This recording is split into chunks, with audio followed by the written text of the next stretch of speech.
Good afternoon. We're back again, mga kaibigan. The funny part is that, ang taas naman ng viewers kagad. Lumipat lang ako ng Saturday, pero thank you guys for sticking around with me. Hindi ako nag-announce ng tawag dito ng guest for today because I have a surprise guest. Hindi naman to celebrity but very interesting guest because ang topic ko natin today is about anti-terrorism, yung bill ho natin. Ang dami nagkakagulo tungkol dun sa ano na yon, tungkol sa topic na yon. So, ang nangyayari is that a lot of people want to say something in the internet. And, ang funny part is that marami tayong nagsasalita without actually understanding what the bill is. I am not giving my side whether I like it or not, or I'm for it or against it. But ang napansin ko lang po sa mga tao nagko-comment is that marami silang mga emotional reactions kaagad. No, it's very valid, it's very understandable yung mga nangyayaring ganun. And ang ano natin is, well, let's see how other people will, reason out. Yun ang ano natin dito. Because of that, I'm actually surprised. Hello, Candice. Thank you for being, and hello, Nino. You're back again. And thank you for being back, guys. Sabi ni Nino sa akin, my favorite chikahan. Salamat sa favorite chikahan mo at hindi ka nawawala. And then sabi ni Candice, hello, yan. These are the ones, ang weird, hindi ko ngayon nakikita mga tao nagjo-join sa akin. Nainis ako sa Facebook, nagbago ang look. So, hindi ko tuloy ma-view lahat ng mga tao.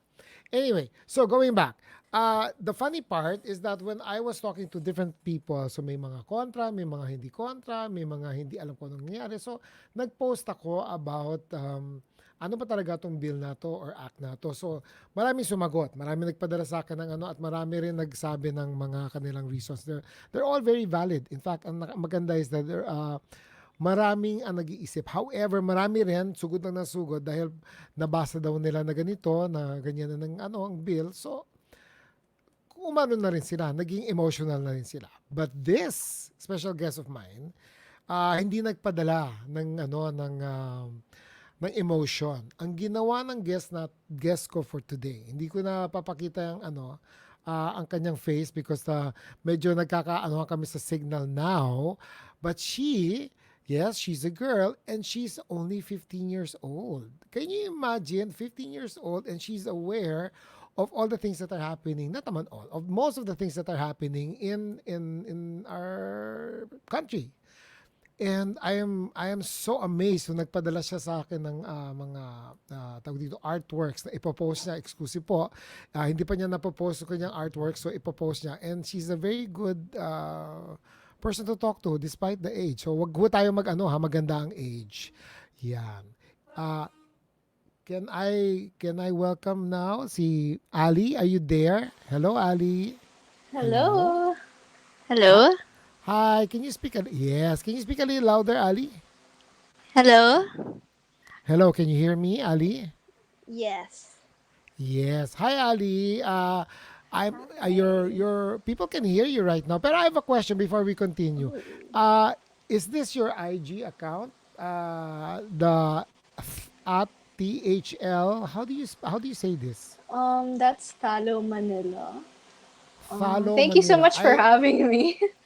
Oh, yeah, I'm So, sorry. I'm sorry. Can you say good afternoon to people who are listening to us right now? good afternoon. Yes, you Okay. can't see my face. Yeah, I know. I know for certain reasons you don't want to also show your face, but this at Thalo Manila. What is this? Is this your Yes. IG account? Um, Hello, the little hello. You're back again. I lost you hello. again. What were you saying? Sorry. That's It's okay. a What's little passion project I have, and it talks okay? more on intersectional environmentalism. Wow, that term is a bit complicated, but like how I like to describe it is that aside from talking about sustainability, you can talk about that without acknowledging human rights also, and that's what's Wow. been going on today. Yeah. Wait. Okay. You know what? You I. This is weird for me. I'm listening to you right now. This is the first time I'm actually listening your voice through a microphone or through a broadcast. You don't sound your age. Can you tell people how old you are? I'm 15 po. 15 years old, mga kaibigan, 15 years old. And she already has an advocate. I mean, Ali, I just need a little background about you. Do 15-year-olds nowadays are like you? Marami bang people like you? Do they have advocacies? Do they have passion projects like what you have right now? That's an interesting question. I think now, since our generation is mostly online, I've been seeing a lot of initiatives pop up more recently. I'm not, Okay. I feel like people, I mean, with social media, it's so easy to just start an account and be able to use your platform for good. So I feel like a lot of people are using that opportunity. Yeah. Oh, so that means you're not the only one. There are other girls. I hope you don't mind me say girls, who actually have different passion projects. And it's just that I saw you. I ran across your IG, and then I was very interested in what you were saying, and then I found out nga you're 15 years old lang. Makaibigan, 15 years old lang to. And then marami na siyang mga ideas. Nako, I wonder why maraming matatanda sa atin. Have you don't mind me talking too much, Ali? But it seems to be I do No talk too much. But problem. It's okay. uh, hello, Russ Huson. You're watching. Hello, Lala Bells. You're watching again. But it's interesting to know that at 15 years old you have this. Do you mind if I share with the people what you created so that we can start as a jumping point? Because our topic for today is. Is about the bill, the anti-terrorism bill. Do you mind if I Yes. show it to you? Because I know you didn't post it yet. When are you posting this? Exclusive content. I'll be posting it Yeah, tonight, hopefully. Yes. tonight. Do you mind if I share it with people right now? Of course. You do? You do mind? That means I can't show it. Yeah. Why not? Okay lang sa'yo.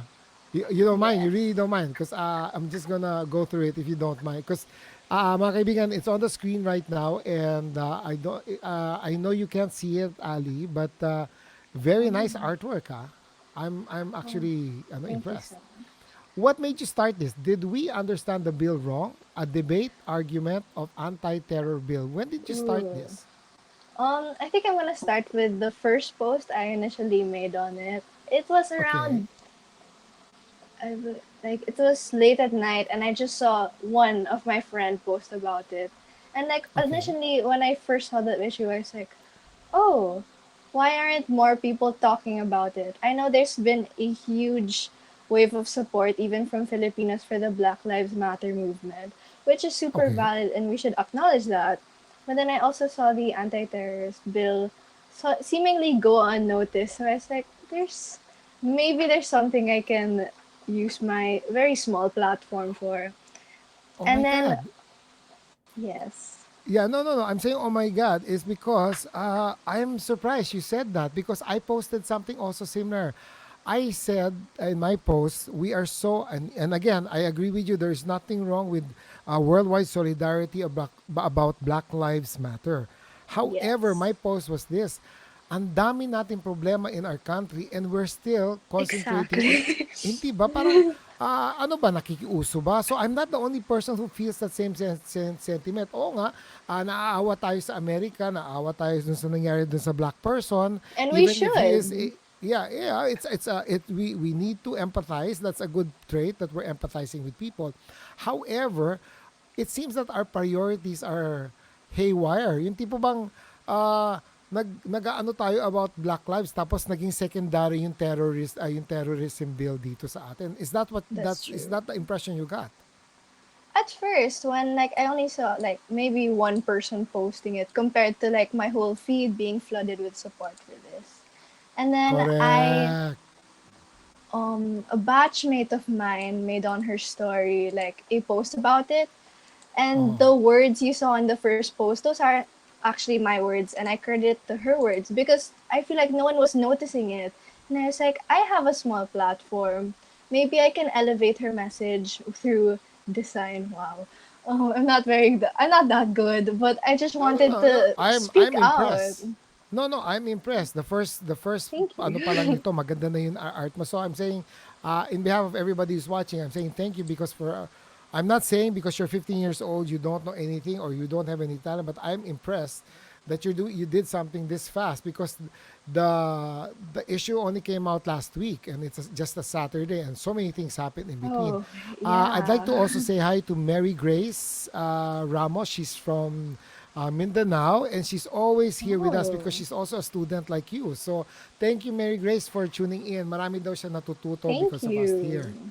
Thank you, Mary Grace. I appreciate your presence again. Okay, let's go back to your ano. Do you mind if we move forward now?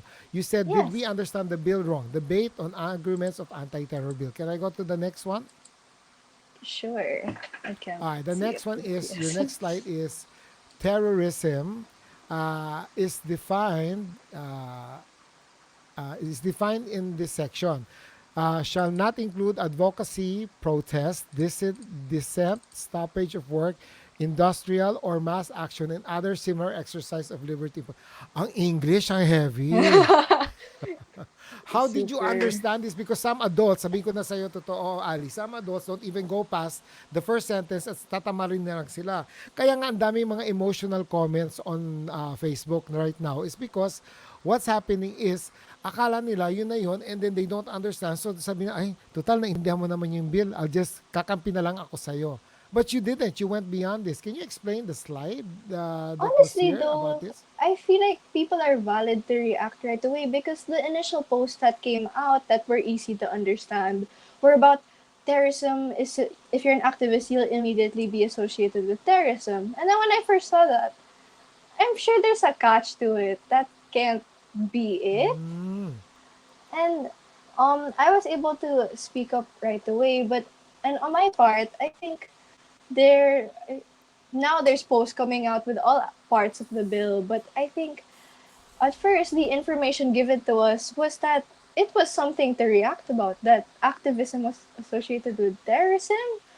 And no, it even says in the Ah. bill advocacy protest, that's not included, but we'll talk more about that later. So No, no, no. It's yeah. interesting that you said that because I love this girl. Mga kaibigan, I love this girl because we haven't talked about this. This is the first time we're talking about this issue. And the weird part about this girl is that we share the same sentiments. So they came out with little news bits for people to react instead of showing the whole bill for people to study and assess. So Oh definitely yeah. the first thing people will do is to react first. Tama ba, Ali? Yeah, I mean the full PDF copy of the bill only got released after the third reading when it was approved. So for sure, Hello? there Hello? would be some confusion with it, if that makes Wait. You sense. got cut off. So I will just repeat what you just said where we got cut off. You said that the bill was only was it shown in Facebook only after the Um, first reading, second the reading. the full PDF was released around the I'm not sure. I think around the after the third reading. So meaning like everyone approved it and it's being sent to the president already to become a law. Ah, so Yeah. so I think so yeah, no, no, I understand. Whether it be the first or the second, parang, there, kasi, okay, maybe what you don't understand also is that I do attend sometimes some of the way they pass or have laws or bills approved in Batasan. And I was privy or I experienced one of those sessions. And my God, Ali, as a 15-year-old and for people na nanonood na hindi alam, it can be interesting, pero it can be so boring because the language that's being used, hindi ko maintindihan. I had to keep on law. asking my seatmate what the hell they're talking about because there are jargons, there are terms that only lawyers would know, and then but this is the Latin language terms. that's being used, and but this is the language being used when you're creating laws for the land. So it's Yes. you kind of have to know also what you're reading eventually. So anong nangyayari? There is a confusion also at the same time. But yun yun ano, oy, people as far as Switzerland is watching and Marcus, bonjour. Comment ça va? Oh, kunyari, I know how to speak French now. Oh my gosh. Anyway, okay, let me go back. Let me go back to what we were discussing. So, can I go to the third one? How many panels are this? Oh, there's another one Um, by Secretary Eduardo Anya or DILG. There I'm is not not a sure. single article section in this bill that diminishes the constitutionally granted right to free speech and ano. Is this what he said? Where did you see Yes. this? I feel like it was his statement regarding like the very valid panic for netizens in quotation mark. Yeah, that was his basically his reaction to it. Yeah. To it. I'm surprised. You're very thorough. And then your next slide is the Philippines is ranked as the ninth most susceptible to terrorism globally. From 2016 to 2018, saw an average of 3,800 conflict incidents in Mindanao. Where did you get the facts? That's taken from CNN and Rappler. So CNN states the ranking for ninth most susceptible to terrorism, and then Rappler states the 3,800 conflict incidents. And you can't lie, those are very big numbers, and terrorism is an issue that you should address. Yeah. It's true, but I'm gonna go further because I think I saw one of the things. But I'm impressed with your facts because you do check your facts. Number one, number two. In fact, when I was investigating this issue, I did call or I did message rather the office of one of the authors, Senator Soto, and Oh. the people of yes I did, and then the people responded from his office and gave me the same facts that you gave me. You did this on your own. I had to ask the office of the senator to give me the facts. I am so, I'm impressed. Thank Thank you. 50 years old, mga kaibigan. Mga kaibigan, the lesson I'm trying to that I think the lesson I'm trying to impart here, mga kaibigan, is this. Bata ito, 15 years old ito, naghahanap ng facts, nagre-research bago sumagot, at nung sumagot siya tungkol sa issue, hindi siya nag-yes, hindi siya nag-no. Pinesent niya muna ang facts that can work both pros and cons. So yun po ang mga ano natin. I'm gonna read this one. No doubt that there need to be laws in order to protect mass safety. And I love your second sentence. Can we trust the government with this bill? Why did you say Yeah. that? I feel like it was sort of a way to connect to the next part of the post and make sure it was a bit Oh, seamless. Yeah. okay. And And your like next post more, is if you look at the proposed bill, I'm going to read it for the people who are outside. If you, yes. sorry, if you look at the proposed bill, it really is against groups outside of government. It's about time our lawmakers think about state-sponsored terrorism, because that is what we have been experiencing the last couple of years, like war on drugs and EJK. This is quoted from Shell Jokno. Yes, our woke Lolo. That was actually You call him a his woke lolo, huh? that's the term that the media actually uses. Wait, there are articles on Okay. it. I could go all about that. But he that was his answer to the question on the live stream with Youth Resist. Thank you for having that live stream. It Uh-huh. was regarding, I believe the question was, government officials aren't accepted from being investigated. Surely there's a catch to this. That was the question, and that was his answer. That the bill, more than anything, is targeted against groups outside of the government. Because, I mean, the terrorism they're trying to combat is not, they're not thinking about the terrorism happening, I guess, within the government. Within the If that government. makes I know sense. you.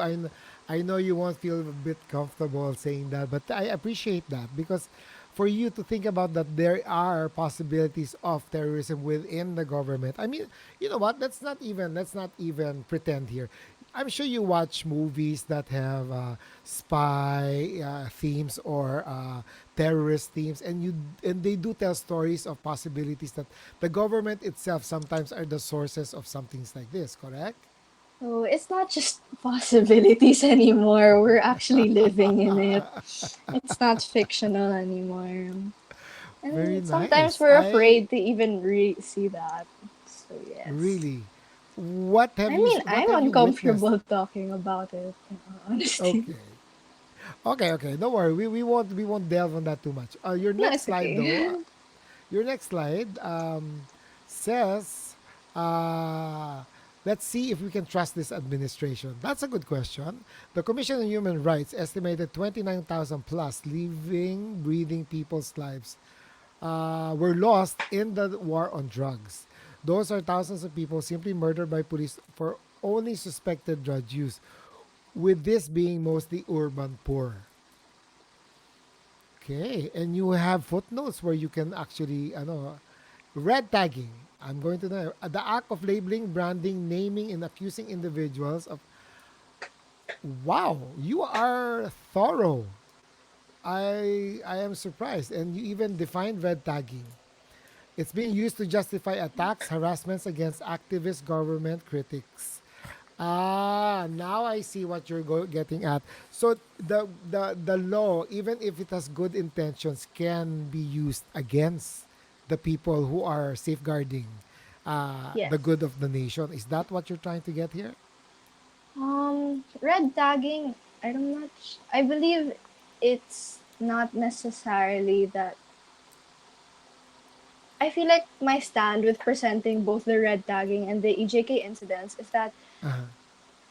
abuse is already happening. Even if this bill is approved or not, activists are already being tagged and, Okay. yeah, almost being, even, I believe there are some that have already sadly lost their lives.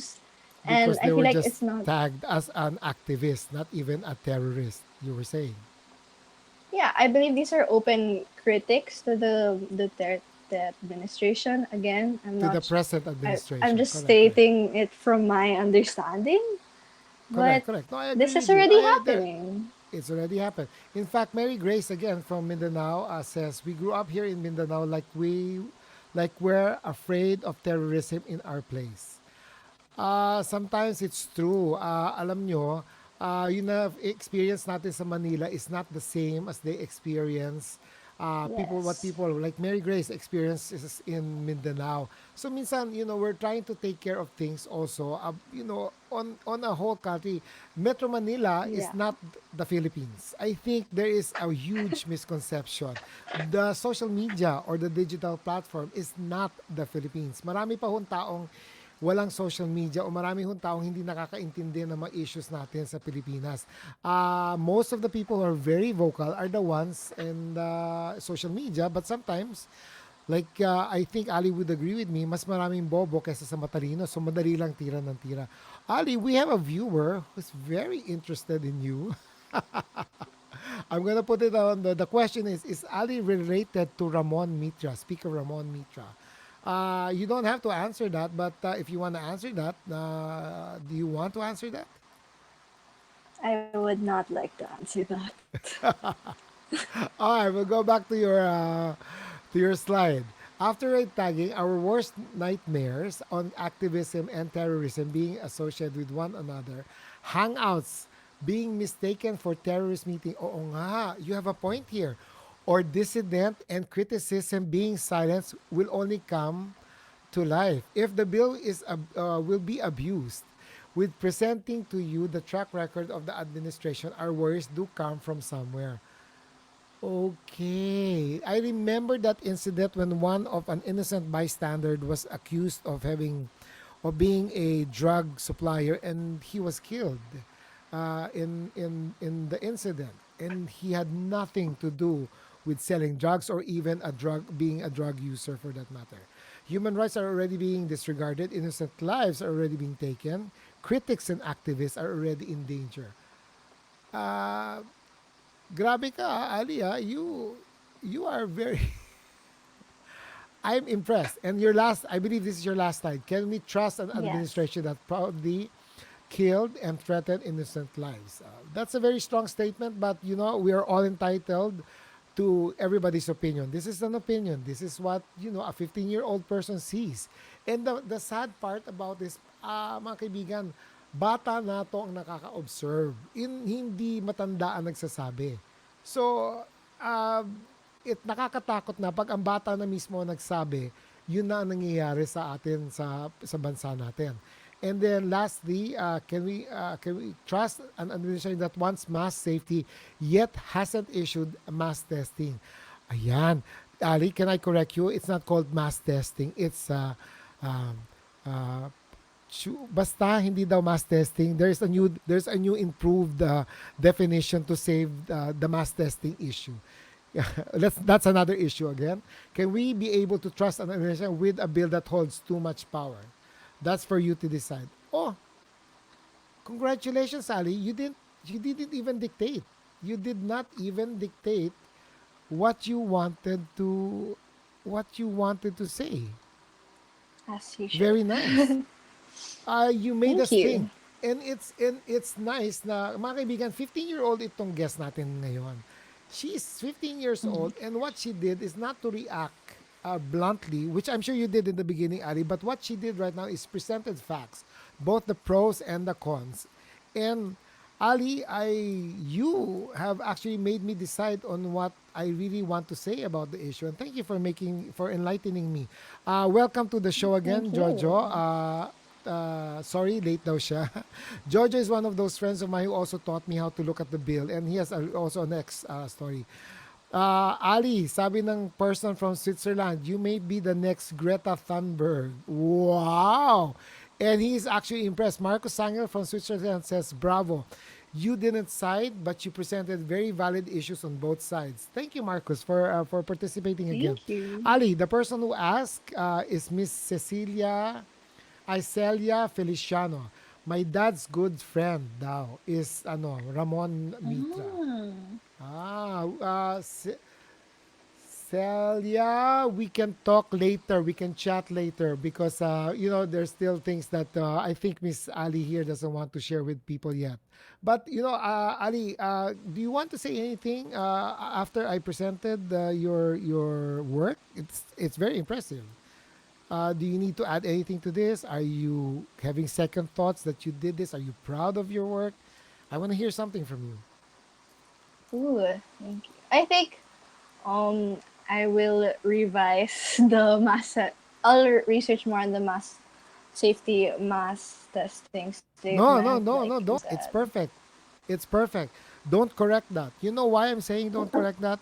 Because my personal point of view, that was a freaking excuse to counteract the mass testing issue during that live press con. I do not believe the answer that was given to the reporter to say that mass testing shouldn't be done because in other countries there are mass testings and it's possible to do that. But that's another issue.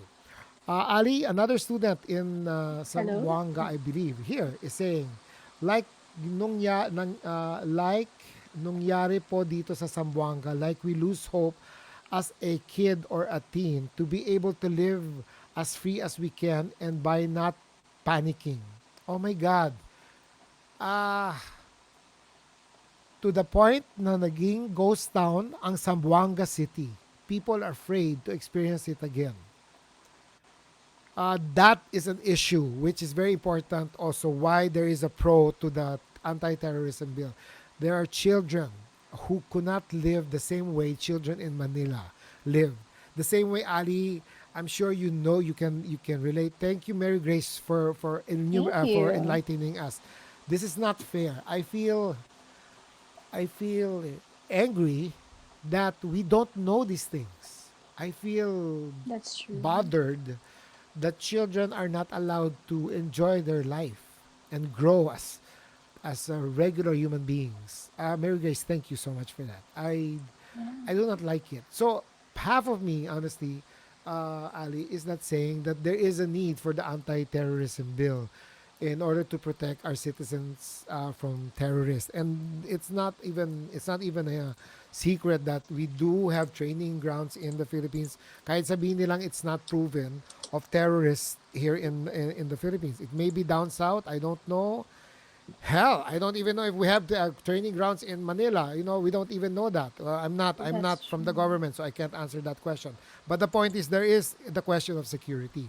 However, and I share Ali's point of view. Thank you, Ali. But since you're giving the facts. But I will also say that I think what Ali's also trying to say, the bill is so powerful that she's afraid that it might be abused because of the current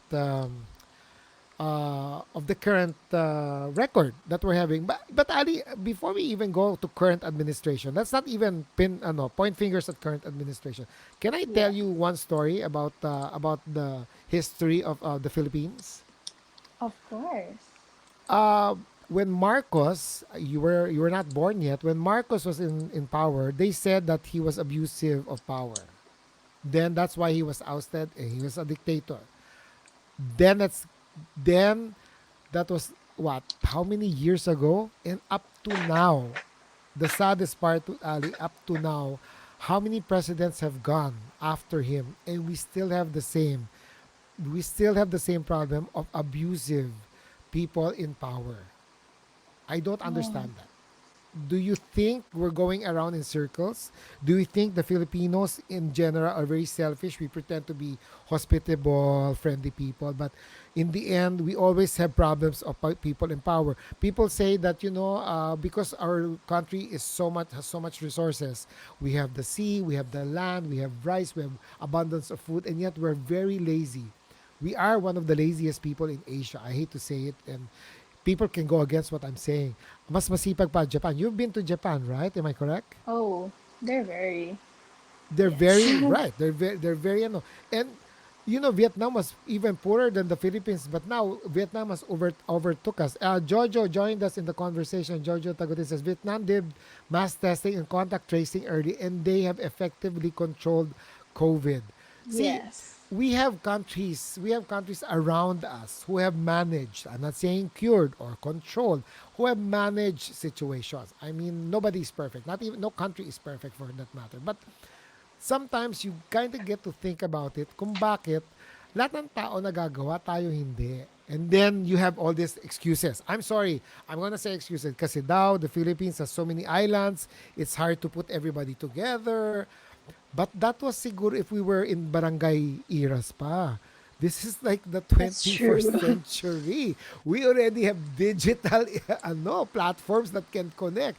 But what's happening is, ang nangyayari, they even, yeah, and Jojo was saying that even some of the countries around us, they even shared a border with China, and they controlled the virus. Eh tayo, you have to fly to you have to fly in order to get the virus, to make the virus come to the Philippines, and yet we can't seem to control that. So, yun ang nakakaasar, di ba, Ali? I know, do you feel frustrated about the situation, Ali? How do you feel right now? Ooh. I think we shouldn't really blame the people, but more of their circumstance. Because if you look about it, it's a matter of how they view information and how they're educated. Say, for example, the how we how in our sorry, wait, let me phrase that. How usually we elect our officials. For sometimes Correct. it's more on a reason of popular opinion, just like, oh, I know his name, so maybe he'll do well in this position. It's not the I feel like again, it's more of a problem with education and with the other countries being able to solve the COVID-19 situation very quickly. It's because they acted quickly. They saw the problem right away and then reinforced so much measures. And I feel like we kind of took our time with it. Like we saw the threat kind of looming and we didn't really do anything about it. And so that's just my opinion, but I think it's a matter of how quick we're able to respond to situations and also a matter of how how a Filipino can sort of respond to information that's being presented with them, if that Correct. makes sense. Wait, I have a question. Are you sure you're 15 years old? Because you speak better than most of the adults I'm talking to. Uh, I You think are I'm 15 years 15. old. Huh? You're not pretending, right?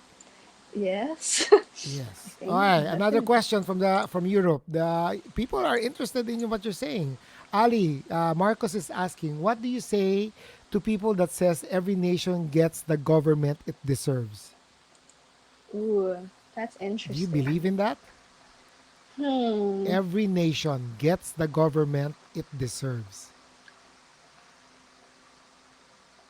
It, like, there can be numerous ways to interpret that. Like, are we just bad people, so we deserve a bad government? And I'm not sure how I can, like, answer that, That's a good. but I think, That's also a good point to it. like, how exactly Let's do not I go answer bad. that? No, let's not go bad. But you just said something Yeah. about information and education and situation. Because of our situation, is that the reason why we get the kind of people we vote? Because we don't know any better. Because people are more poor here. But no, and that there are other countries that are poor, but they don't seem to suffer the same way we've suffered for so many years about abusive people in power. So yeah, you're right. That's a tricky question, but thank you, Marcos. A very interesting question to ask. Yeah. There's another thing here from one of our viewers says we do not see campaigns on media or enough campaigns in media on how to address the situation. What we had was a Ooh. police effort to keep people at home. Parang the health medical aspect of it was not even addressed. I agree. Puede, puede. You know what? Thank you, Jojo, for participating. Don't go away, Jo, because I'm gonna ask you a question later. So, Ali, I know I took so much time from you, but I want to say thank you. Is there anything else you want to add to your presentation? I appreciate this, and I do have to let you go in a while because there are other things that the comments that viewers that I will tackle on also. Are you okay? Do you feel you've achieved something? I wouldn't necessarily say achieved, but I'm so happy to be able to share my like my perspective with your viewers, and with a matter of like, ooh, I want to comment on the sort of using police force instead of Uh-huh. focusing on medical. I think that's definitely true.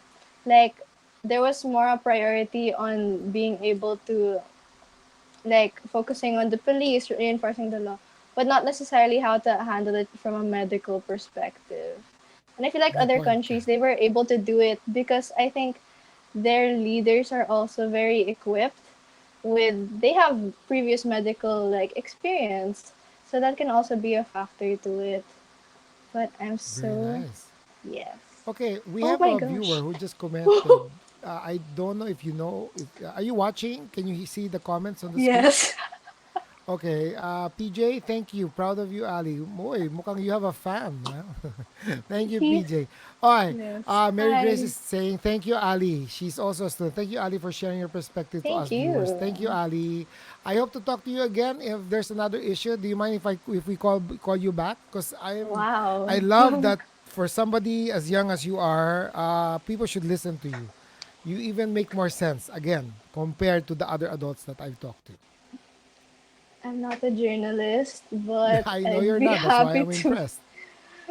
be happy to yeah, use this platform. All right. For those of you who are interested more with Ali, her Instagram account is again at Thalo Manila. THALLOMNL. Instagram, IG Yes. account. Please follow her if you want to see more interesting comments. She's not the type, I follow her. She's not the type who will show pictures of selfies. No offense to the people who love putting selfies out Why there. not? Be Yeah, but then confident. again, you are very interesting. Thank you for joining us this afternoon, Ali. I have to say goodbye. Thank you. Bye, Ali. Thank you. Bye. Bye. You can watch me, huh? Oh my God, there's another one who's a fan. You're my idol. All right. Okay, mga kaibigan, siyempre nahirapan ako doon, English speaking 'yon, ano. Balik tayo sa ating issue. Kapatid, meron akong isang sama ng loob doon sa mga nagsasabi tungkol sa mga ano natin, issue about anti-terrorist bill, terrorism bill or terrorist bill. Ang nakakaasar is that ang tawag dito, nakakaasa dito, ginamit nyo pa si Ate V. Naging issue yan. Pati si Vilma Santos, sinabihan nyo na I expected more from you. And so, you know, you guys are entitled to your own opinion. Pero we have expectations of each person na ano, kung ano yung dapat mangyari or anong kanyang dapat i-vote, you know, and so forth. Naiintindihan ko yan. Pero mga kaibigan, you have to remember something also. Hindi porke kaibigan ko si Vilma Santos, pinoprotect ko siya at this point in time. In fact, one of her fans, I'm trying to figure out kung saan napunta doon yung comment ng fans niya. Ah, hinahanap ko pa. Inaano ko. Anyway, one of her fans, in fact, was very concerned about hinahanap ko was very concerned about the comments na nagtrending si Ate V. So, anong nangyari, pag nagte-trending kasi ang isang artista, minsan ginagamit ho ng mga tao as part of the propaganda either to go against or to go for the issue. So ngayon, siyempre, yung mga against some people will yun, obviously have very emotional about response about the anti-terrorist bill. Pero meron naman pong mga tao na nag-iisip katulad si Ali, hindi ho sugod ng sugod. So I hope I did not Celia Feliciano, I hope I didn't Ali, she really sounds smart. I'm curious if she is the ancestor of Ramon Mitra. She is very smart, Celia. Don't worry, you didn't intrude. I think it's very nice that you guys appreciate what Ali said. Kasi nga, ang daming-daming faces about this issue na nakakaasar. And that, wala nga ako dapat ngayon show, but I needed to say something is because wag nyo naman gamitin ng mga celebrities as part of your propaganda to actually push or promote or even contradict the Terrorist Act bill. Vilma Santos or Congresswoman Vilma Santos Recto is not the author of the bill. Magkaliwanagan tayo. Nag-vote siya. Bakit siya sinisingle out na I expected more from you? Mga kapatid, isa lang ang vote niya. Hindi naman porque nag-vote siya, umuoo na lahat ng tao, di ba? So, one of her fans sent me a copy of this. Of her text. I want to read it to you. This is concerning everybody's attack on Vilma Santos Recto. Nobody can please everybody. Damn if you do, damn if you don't. It's easy to throw criticism to the likes of Ate V because of her status. She is highly exposed to easy bashing. Bashers should join together, gather information, and if they have factual information, go out on the streets and let your voice be heard in a peaceful manner.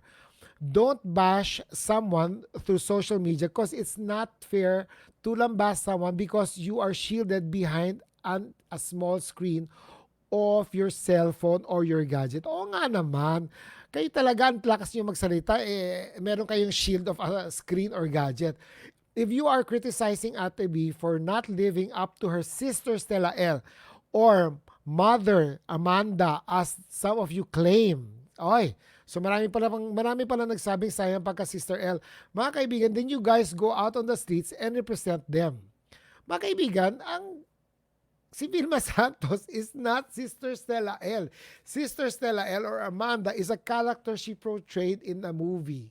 They are not related. They are not similar. They are not identical. So, naguluhan ako doon. Pero may point ka. If you bashers believe that your take on this matter really holds water, then by all means, prove it. Yan yung sinasabi, like si Ali, maganda, nag-presentation siya, ilalabas niya yung ginawa ni Ali. Meron siyang, facts to present to people. Ate V is someone who will not put other people's lives online. She knows her decisions. She knows her decision will cause human destruction. I'm sure she's aware. I hope the critics have no personal acts to grind against Ate V. I'm reading this because this is a post. This is a message that I sent to me. Fanatics or those who just don't like her one way or another, be reasonable. If you really think you have a better point and you're standing on a thicker ground, then use as much bigger forum and let your voice be heard. May point ka naman dito. If you really believe your argument strongly makes sense, then do it. It's not for the benefit of one, but for the benefit of the entire nation. Ate V, like I said before, your opinion may differ, but we won't let you down ever. Hindi ko nasasabihin yung pangalan nung nagsabi nun. Thank you for sending that to me.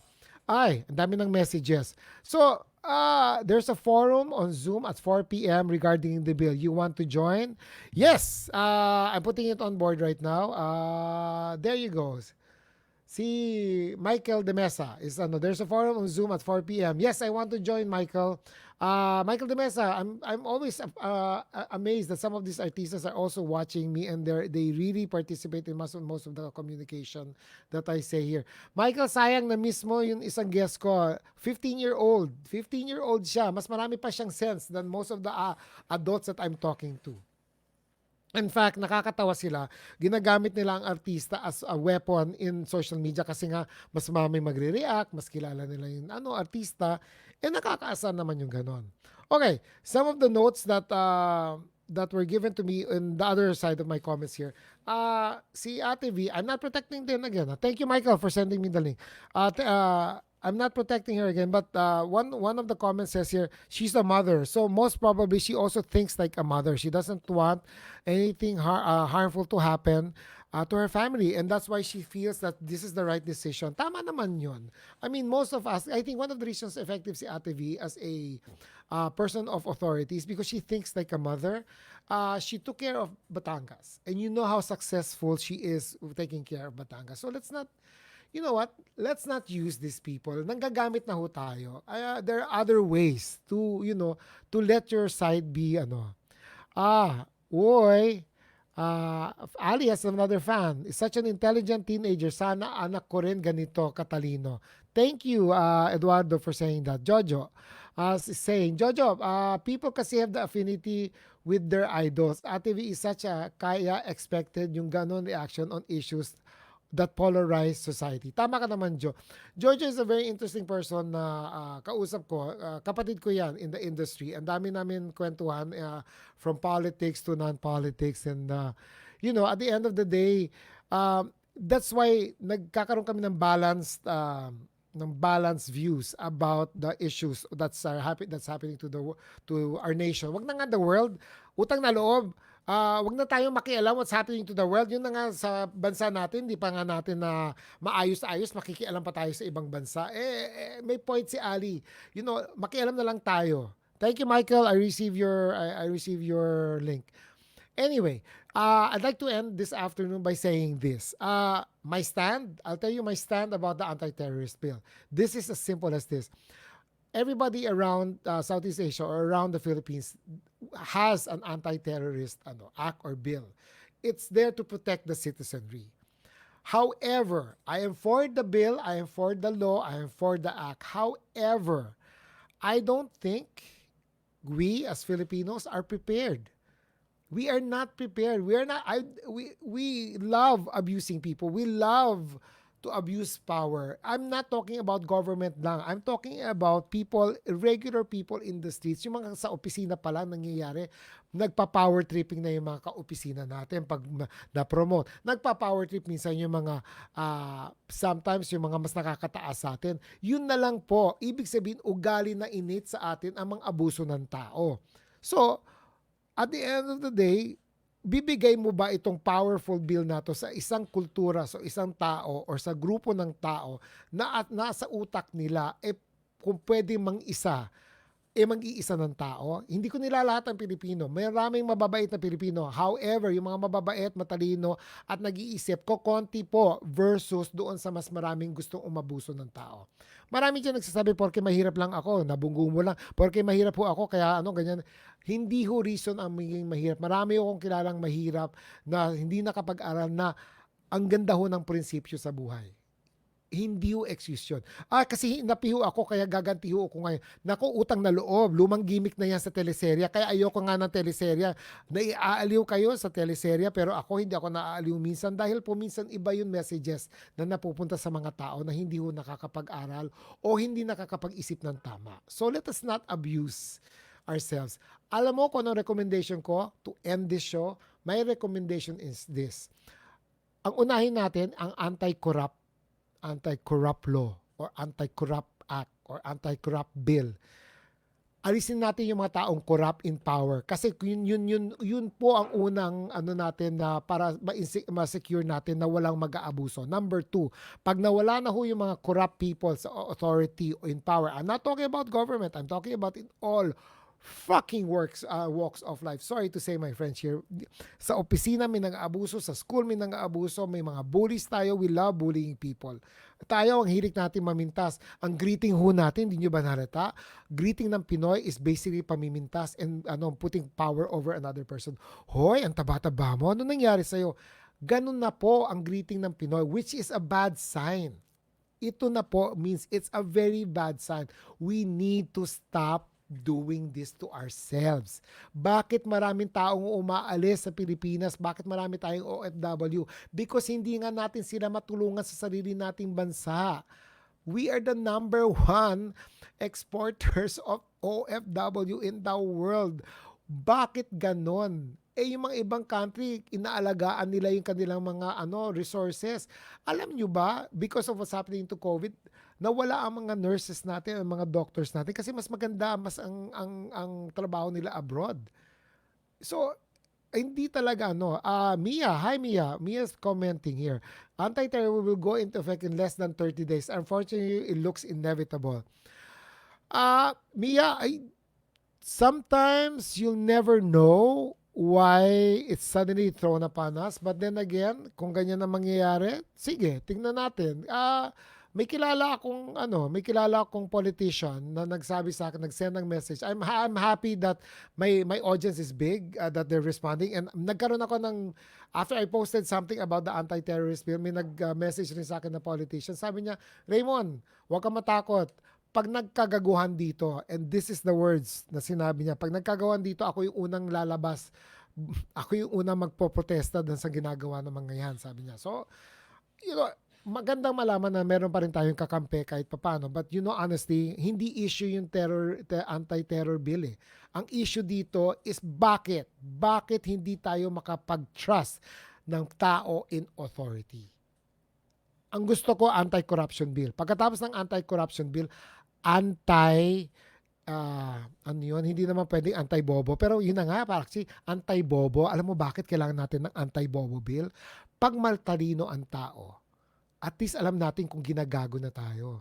Marami na tayong pwede mag-alma at magsabing, utang na loob, tama na po yan, nanggagago na ho tayo. The more educated people become, I think the more we can trust each other because that means we'll be afraid eh. We'll be afraid to do something bad sa ibang tao. Pero pag alam natin maraming bobo, ang lakas ng loob natin, mang-isa ng kapwa. Hate na hate ko yun, yung nag-iisa ng kapwa. Hate na hate ko yun, may nakikita ko kunyari sa restaurant. Kung kala mo, kung utusan ang mga waiter, kung kala mo utusan ang mga security guard, parang hindi nyo utusan yan. Kapwa tayo nagtatrabaho dito sa Pilipinas. Pare-pareho tayo, pantay-pantay ho tayo. Sorry no offense, pare-pareho tayong tumatay, utang na loob. Huwag kayo manggago ng kapwa nyo.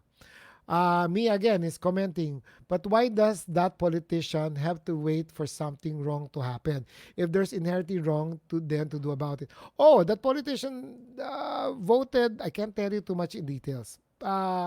Medyo walang nandun na yun situation. That's all I can share with you right now.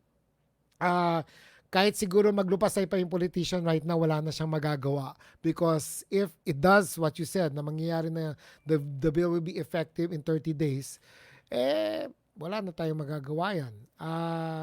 We'll see. We've survived longer than that. There are other irrelevant measures that should have been prioritized. I agree, Maite. Like monetary fiscal policies to help the economy recover. Actually, yan yung isang issue nga sabi nila. Bakit lumabas ngayon itong anti-terrorism bill during the time na naghihirap tayo to get into the economy, na meron tayong health issue? Ay, maganda hong tanong yan. Sana masagot ko rin kayo, pero ako, manghang-mangha rin ako dyan. Utang na loob. Marami ho tayong priority. Pero ang sumagot sa akin naman dyan ng isang tao, sinabi ko rin yan. Sabi niya, matagal na daw to naluluto. So, sige, wala akong masabi doon. Kung matagal na pala itong gustong mangyari, nagkataon lang dumating ang COVID na wrong timing. So, I will believe what's there. But then again, ang hirap ang hirap talaga eh.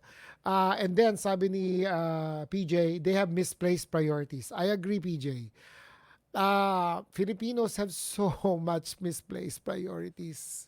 No offense, I don't even wanna comment because it will feel like it will look like I'm bashing other people, but it's true. Um, we tend to be more selfish. Whatever, kasi whatever we think will benefit us is what we want to do first.